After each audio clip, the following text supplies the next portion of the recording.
প্রতি আমার আন্তরিক সালাম ও মোবারকবাদ। আসসালামু আলাইকুম।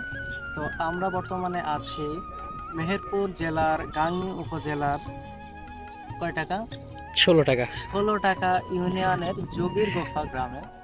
তো এখানে একটা পুকুর রিলেটেড বা একটা লেক রিলেটেড প্রজেক্ট এরিয়া আছে, তা 300 বিঘার প্রজেক্ট এটা। 300 বিঘার একটা প্রজেক্ট। তো এটাতে দেখলাম একটা পার্ক সিস্টেম করা হয়েছে।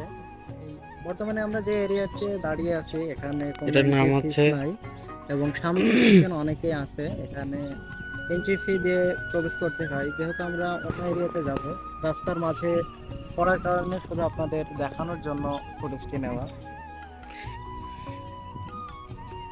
এই প্রজেক্ট সম্পর্কে বাকি কথা বলবে আমার ফ্রেন্ড এসকে শাহরিয়ার শুভ। আসসালামু আলাইকুম। এটি হচ্ছে বঙ্গ এগ্রো কমপ্লেক্স, যেটি যোগীর গুফাতে অবস্থিত। এটি 3টা গ্রাম নিয়ে একটি প্রজেক্ট, যেটা 300 বিঘার উপরে উপস্থিত। এটা এদিকে আছে সরাবাড়ি, যোগীর গুফা এবং আহমাদপুর। এই আহমাদপুর নিয়ে তিনটা গ্রাম নিয়ে এটা হয়েছে। এটা অনেক বড়।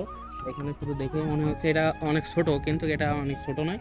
এটা মিনিমাম 300 বিঘার উপরে। এটা শুধু একটা পুকুর। এখানে পুকুর আছে মিনিমাম 4 শতাধিক।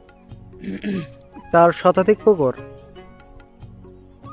তা আমরা এখান থেকে জানতে পারলাম এখানে এরকম ছোট বড় মিলাইয়ে প্রায় 4 শতাধিক পুকুর আছে, যা এটি একটি এগ্রো যে ফার্ম আছে সেটা নিয়ন্ত্রণ করে।